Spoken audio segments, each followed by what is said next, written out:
Thank you, Madam President. The most important three words in our Constitution are the first three words, we the people. With those words, our founding fathers laid out the vision, the principle, the foundation for our new nation's government. It would be, as President Lincoln so eloquently described, a government of the people, by the people, and for the people. It would not be a government by and for the privileged. It would not be a government by and for the powerful. It would not be a government by and for the elite. And it certainly would not be an authoritarian government. I believe it is more important than ever for us to recommit ourselves to that vision, a vision of a nation that measures its successes not at the boardroom table, but at the kitchen tables of hard-working Americans across this land. The vision of a nation that derives its power and authority from the people.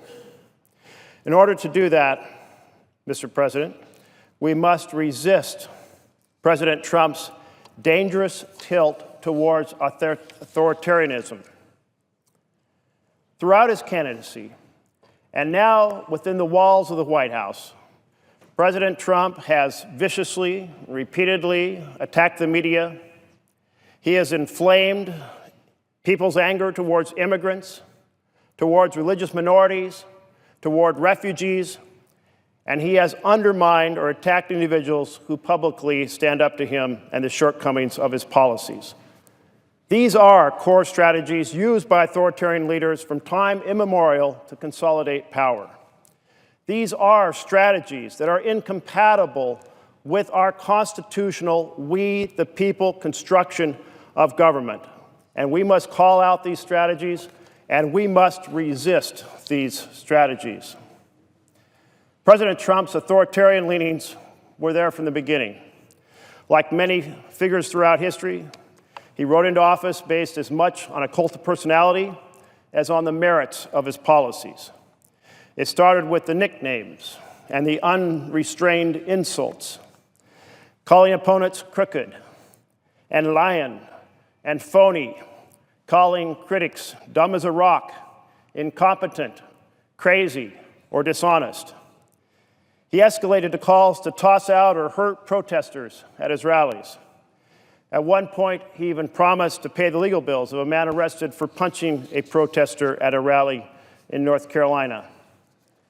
And then there were the lock her up chants, calling for imprisoning a political opponent that he repeated himself.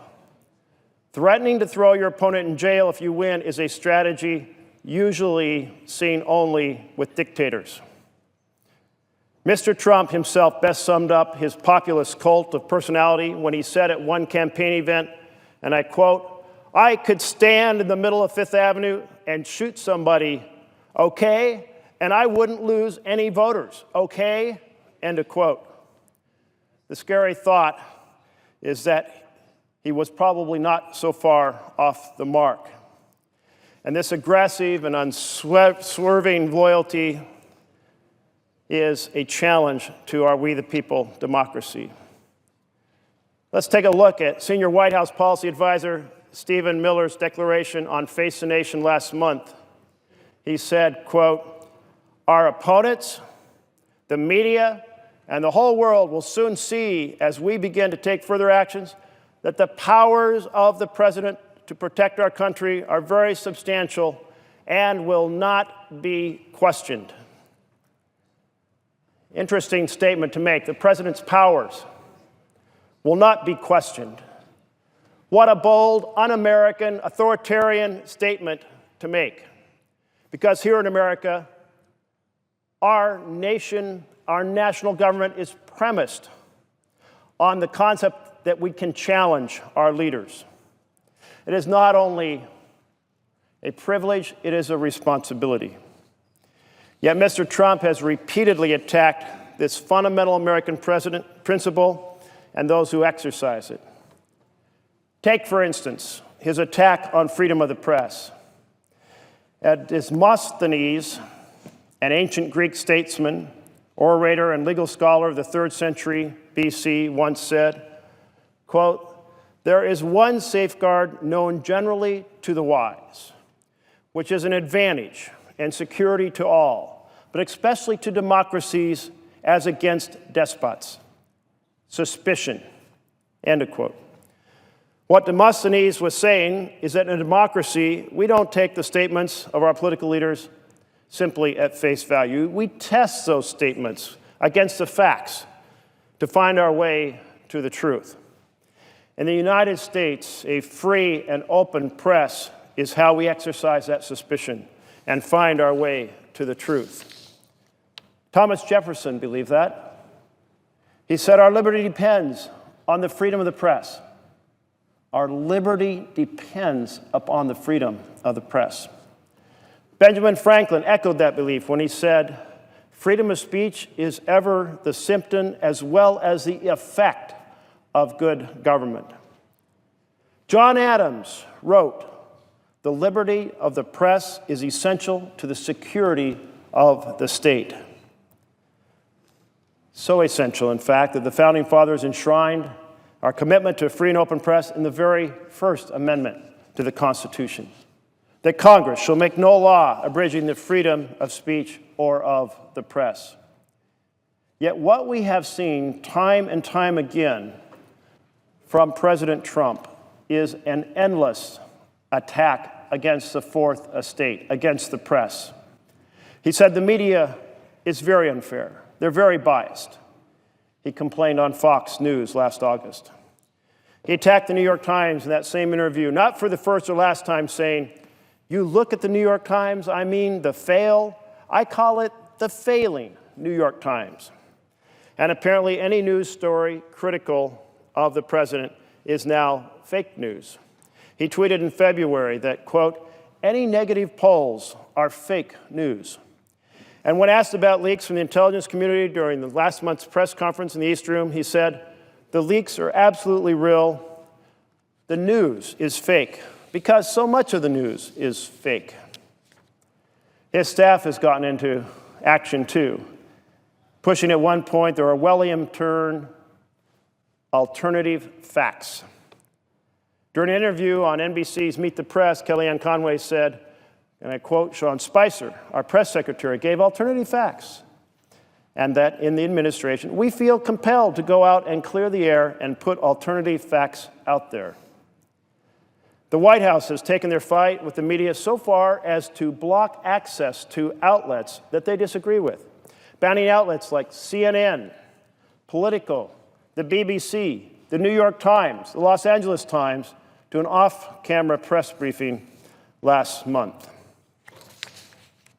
But of all President Trump's relentless attacks against the media, the most disturbing to me was when he tweeted in February that, and I quote, "The fake news media, the failing New York Times, NBC News, ABC, CBS, CNN, is not my enemy, it is the enemy of the American people."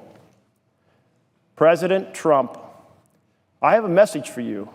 A free and open press is not the enemy of the American people. A free and open press is the salvation of our democratic republic.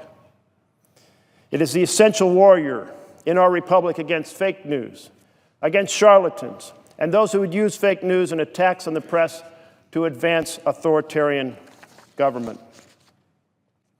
I thought my colleague from Arizona, Senator McCain, made a very apt analysis when he said that suppressing free speech is, quote, "how dictators get started."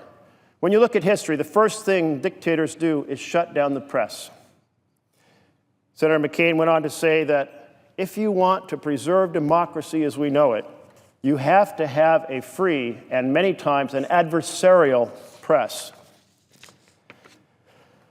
So this is a major concern, this attack on the media, and particularly attack on news organizations that work to vet their reporting before they share it with the American people. In other words, we're in the ironic situation that the very groups under attack by President Trump are the groups that work hardest to get true facts, actual facts, vetted facts carefully fact-checked information to the American people. And that's the foundation for a national dialogue, carefully vetted information so that we know when we read it, it's reliable. That's the type of news we need more of in this nation. But Mr. Trump's authoritarian tactics aren't just limited to his war on the media. His second approach is to attack and scapegoat immigrants and religious minorities and refugees. Ever since he stood in the lobby of Trump Tower and said, quote, "When Mexico sends its people, they're not sending their best, they're bringing drugs, they're bringing crime, they're rapists." Since then, President Trump has made it his mission to turn the American people against Mexican immigrants, to make them the enemy. He has talked about the bad hombres flooding across our southern border, stealing our jobs, committing crimes, and murdering American citizens. In his mind, the people coming from Mexico are dangerous, violent cartel members, transporting an endless supply of drugs into our country in order to ruin America. But this storyline is completely at odds with the facts. First, drug cartels do not ship their products into our country through the backpacks of immigrants. Recently, I traveled with a congressional delegation to the U.S.-Mexico border to examine this issue. The experts on the border told our delegation that drugs come into the United States through freight in trucks and through tunnels, not through backpacks. What this means is that a proposal to build a wall, whether it's 20 feet high or 30 feet high, will be absolutely useless in diminishing the flow of drugs into our country. I'll tell you what else they told us. They said an end zone defense doesn't work against drugs. If you want to stop the flow of drugs, you have to work carefully with everything from the moment they're being manufactured or shipped into Mexico until they migrate north. And that means you have to work in close cooperation with the security agencies of Mexico, with the police, with the intelligence agencies of Mexico, and that cooperation requires a very close coordination between respected partners, and disrespecting the partners in Mexico is the best way to damage the ability to intercept drugs coming into the United States. We also know that the underlying premise that there is a flood of Mexican immigrants coming into our country is false. A 2015 study from the Pew Research Center found that between 2009 and 2014, there was a net outflow of 140,000 immigrants from Mexico to the United States. So they were migrating from the United States to Mexico, a net outflow. A more recent Pew study determined that the number of undocumented Mexican immigrants in America has declined by more than 1 million since 2007. So if you take the span of the Obama administration, there's been an outflow, not an inflow. The exact opposite of the storyline that the president is presenting. And what about those violent crimes being committed by undocumented criminals? The data doesn't support the president. In fact, the New York Times reported that, and I quote, "Several studies over many years have concluded that immigrants are less likely to commit crimes than people born in the United States." Between 1980 and 2010, among men ages 18 to 49, immigrants were 1/2 to 1/5 as likely to be incarcerated as those born in the United States. When you look closer, the attacks on immigrants fall apart, as I've pointed out. But that is what authoritarian leaders do. They create a false enemy, and they use the perception of that enemy to generate hate and fear. And they use that hate and fear to consolidate power. It is our responsibility as citizens, as the press of the United States, as legislators, to resist this authoritarian strategy of President Trump. Another of his strategies is to attack religious minorities in our country and abroad. Take, for instance, his pledge on the campaign trail for a, quote, total and complete shutdown of Muslims entering the United States. As we know, Mr. Trump followed up on this approach after the election by asking Rudy Giuliani to help fashion a legal Muslim ban. During a Fox News interview, Mr. Giuliani said that Trump, quote, called me up. He said, put a commission together. Show me the right way to do it legally. To attempt to meet constitutional muster, Trump aimed his ban at immigrants from 7 Muslim-majority nations. As Rudy Giuliani went on to say in that same Fox News interview, quote, what we did was we focused on, instead of religion, danger. The areas of the world that create danger for us, which is a factual basis, not a religious basis, perfectly legal, perfectly sensible. That's what the ban is based on. But as William Banks, the director of the Institute for National Security and Counterterrorism at Syracuse University, has observed, since 9/11, no one has been killed in this country in a terrorist attack by anyone who emigrated from any of the 7 countries. The president's own Department of Homeland Security recently reported that citizens from the countries listed in the Muslim ban are rarely implicated in U.S.-based terrorism. In fact, the report concluded that individuals who died in the pursuit of or were convicted of terrorism were far more likely to be U.S.-born than to be immigrants.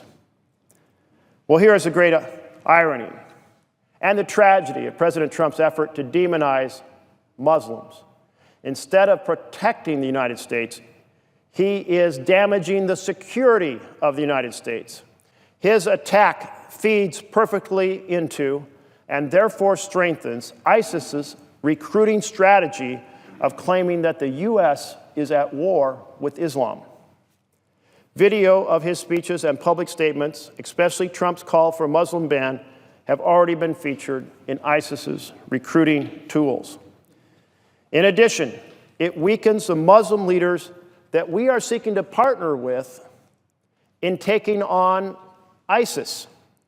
It undermines those leaders' support from their own countries for cooperating with the United States.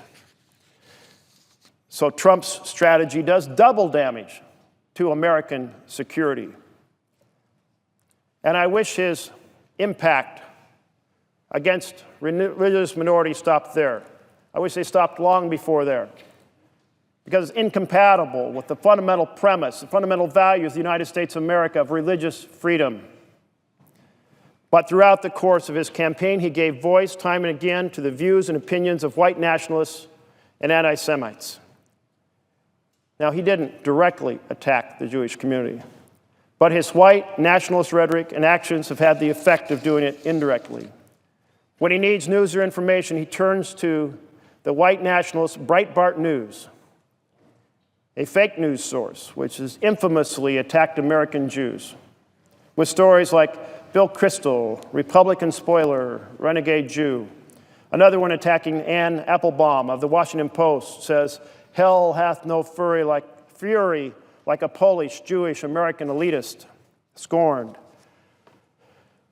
But President Trump doesn't just tap into the Breitbart white nationalist themes. He brought the former executive chair of Breitbart, Steve Bannon, into the White House as his chief strategist, and then appointed him to the Principals Committee of the National Security Council. This individual has no business being anywhere near the Capitol of the United States, and certainly not on the Principals Committee of the National Security Council. Bannon is a man who has not only been embraced by white supremacists for his views, but according to testimony from his ex-wife, has said he doesn't want his children going to school with Jewish kids, and once asked a school administrator why there were so many Hanukkah books in the library. If you think that this theme hasn't had a real effect on our country, you're wrong. When Donald Trump was elected, the KKK and other white national groups celebrated. They felt free to come out of the shadows. they felt bold enough to hold an annual white nationalist conference right here in Washington, D.C. at the Ronald Reagan building, steps from the White House, because they finally felt like they had one of their own in the Oval Office.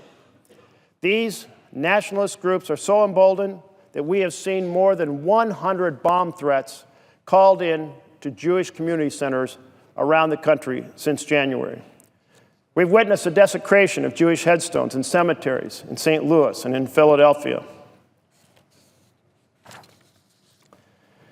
The president, speaking to a room full of state attorneys general last month, said that he condemned these threats, and I applaud him for condemning them. And then he turned around to say, you have to be careful because the reverse could be true. What does he mean by that? Commentators have suggested the president meant by the reverse could be true that the bomb threats, the swastika graffiti, the desecration of Jewish burial sites might actually be the work of Jewish Americans to generate criticism of President Trump. There is no evidence of this. And I certainly don't believe it to be true, but what I do believe is that a blame the victim tactic is reprehensible and in itself an anti-Semitic strategy. The president has also dedicated a significant amount of time to trying to make the country fear refugees, to demonize refugees. Many of us grew up in a world where Lady Liberty's words, give us your tired, your poor, your huddled masses yearning to breathe free, stirred our heart. Because unless you are 100% Native American, you are tied in through your parents, your grandparents, your great-grandparents, your ancestors. You are tied in to those who immigrated to the United States, who came here often fleeing persecution, often fleeing famine. And this nation gave them a place to stand and build a new life and thrive and hand down a better, stronger nation to their children. That's the property of our history. That is a value deeply rooted in our hearts. But the president instead has dedicated his energy to attacking refugees, those like our ancestors who came here fleeing persecution and fleeing famine, especially Syrian refugees fleeing for their lives in search of a safe haven. He has falsely claimed that they represent, quote, a great Trojan horse, end of quote, that threatens the safety of Americans. Mr. Trump says these victims of war have to be subjected to extreme vetting because we have no idea who these people are or where they come from. The fact is, we do know who they are. We know exactly where they come from because before they can come here as a refugee, they already go through extreme vetting. It takes 18 months to 2 years of vetting on average before a refugee is given a ticket to come to the United States of America. And if at any point during that 18 to 24 months something doesn't add up, they don't get the ticket. Now, if ISIS or another terrorist organization wants to get someone dangerous into our country, they don't come through an 18 or 24-month vetting process. No, they'd come on a tourist visa or a student visa or a business visa. Going through the refugee process would be the worst possible way to do it. As an analysis by the Migration Policy Institute reminded us in October 2015, of the 784,000 refugees that have been resettled in our country between September 11, 2001, 3 have been arrested for planning terrorist activities, and none of those got past the planning phase. And only one of those 3 was talking about potential attacks here in the United States. And the others were talking about sending money and weapons to Al-Qaeda. So in other words, no one has been injured by those 784,000 refugees. These are just some of the pieces of the president's authoritarian strategy to demonize groups, to create hate, to create fear, and try to consolidate power. And we've seen, as a result of his activities, waves of hate crimes and violence and bigotry sweep across our nation. Latino and Latina students in our schools and our classrooms have been forced to confront classmates' bullying and taunts, chants of "build the wall," "go back to your country," graffiti sprayed on walls to "build the wall higher." We heard reports of verbal and physical attacks against people of the Muslim faith, like the woman at San Jose University who lost her balance and choked when a man attempted to rip off her headscarf, or a Muslim student at the University of Illinois Urbana-Champaign campus who reported having a knife pulled on her, or the Muslim teacher in Georgia who found a note left on her desk that said "headscarf not allowed," and that she should hang herself with it. Within the last 8 weeks, 4 mosques around the country have been burned to the ground. And just recently, a man in Kansas went into a bar, hurled ethnic slurs at 2 Indian engineers, shot them, killing one, seriously injuring the other. And as I mentioned earlier, since January, there's been more than 100 bomb threats against Jewish community centers. Throughout history, we've seen this tactic used by an executive here, an executive there, by a dictator here, a dictator there, in country after country, to characterize minority communities as a threat to be feared in order to make the body politic afraid, to make them angry, and to make them willing to support authoritarian exercise of power. Well, it is our job to expose this strategy, to call attention to this strategy, to address the myths that are used to instill fear and the falsehoods that are used to instill hatred. It is our job to oppose this authoritarian game plan in every way possible. The third leg of President Trump's authoritarian attacks are ones that come against public opposition to him and to attack the protests of the people of the United States. What was the president's response after millions of people in cities all around the country, and all around the world for that matter, joined the Women's March to stand up for the fundamental values of peace, tolerance, and equality? His response was a rebuke and a dismissal. He tweeted, "Watched the protests yesterday, but was under the impression we had just had an election. Why don't these people vote?" Well, President Trump, they did vote. And they all voted overwhelmingly for your opponent by a 3 million vote margin. And we saw similarly disparaging responses from Republican lawmakers, like the Facebook post from a state senator in Mississippi who said, "So a group of unhappy liberal women marched in D.C. We shouldn't be surprised. Liberal women are all unhappy." And after countless citizens around the country began showing up at town hall meetings to make their voices heard, what was his response? He dismissed these engaged citizens as so-called angry crowds. And then he tweeted, "Professional anarchists, thugs, paid protesters are proving the point of the millions of people who voted to make America great again."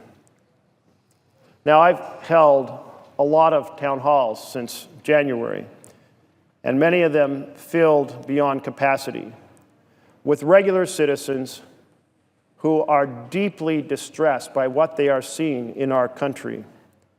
At one town hall in Multnomah County, 3,500 people showed up, or more than 3,500 people.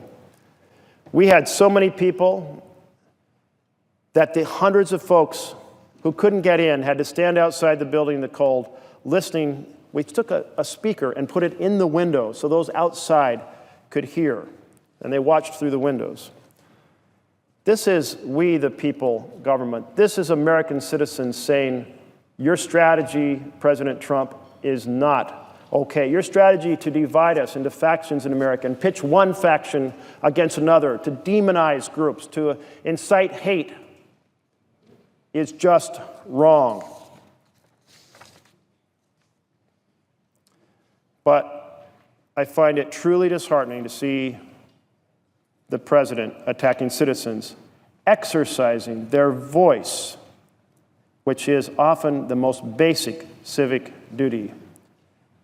President Jefferson said that there is a mother principle for our government. And the mother principle is that the actions of the government will only reflect the will of the people if each and every citizen has an equal voice.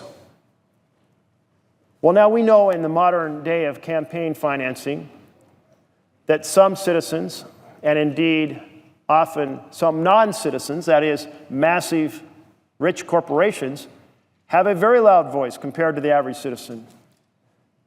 So citizens, to compensate, are saying, we are going to show up. We're going to take our time and our energy, and we're going to join together, and we're going to send a lot of emails to Capitol Hill, a lot of letters to Capitol Hill. But we're also going to show up in the parks and the streets to march in order to say that this strategy, this authoritarian strategy, or this strategy to take away health care from millions of Americans is absolutely unacceptable.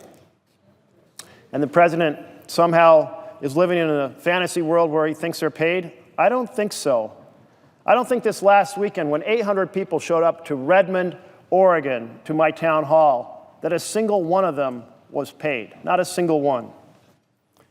Or we look across the country and we see the 7-year-old who wanted to be at a town hall because he doesn't want us to cut funding for PBS to build a wall. No, he wasn't paid. Or the Muslim immigrant who risked his life for our nation in Afghanistan as a military reporter and now wants to know, who's going to save me here? Well, he wasn't paid. American citizens are using their voice as designed in our We the People Constitution. But in the mind of our president, and in the words of his advisor, Stephen Miller, his powers are, quote, very substantial and will not be questioned, not even by the citizens and voters of this great nation. Well, they are being questioned massively by citizens raising their voice in every possible way. Mr. President, American citizens everywhere are deeply disturbed by what they're seeing unfold in our nation. They fear that we are headed down a dark and dangerous path that will betray the founding principles of our We the People government. And they have every right to be anxious and concerned. There have been allusions made by a number of experts that Mr. Trump's actions, and especially the early days of Vladimir Putin's regime, especially his relentless war with the media, all of these are reasons that citizens are fired up, raising their voices to oppose the authoritarian tactics of this administration. And when the president seeks to dismiss the legitimacy of these voices, I stand here today to praise those Americans for standing up, for taking on their responsibility as citizens, to create a powerful, courageous, chorus, public stand against the authoritarian strategy of President Trump, his strategy of attacking the media, his strategy of attacking immigrants, his strategy of attacking refugees, his strategy of attacking religious minorities. A friend sent me a message the other day saying, quote, I'm more devastated daily. I can't believe the Republicans are not stopping this, saying something. How can this be happening? Don't they see what's happening? I weep for my kids. Millions of Americans across the country are feeling those same fears. And it's up to all of us here, imbued with the awesome responsibility to speak for, represent the people of this nation, to stand up against advancing authoritarianism. It is right for us to fight for a free, open, democratic republic with a government of the people, by the people, and for the people.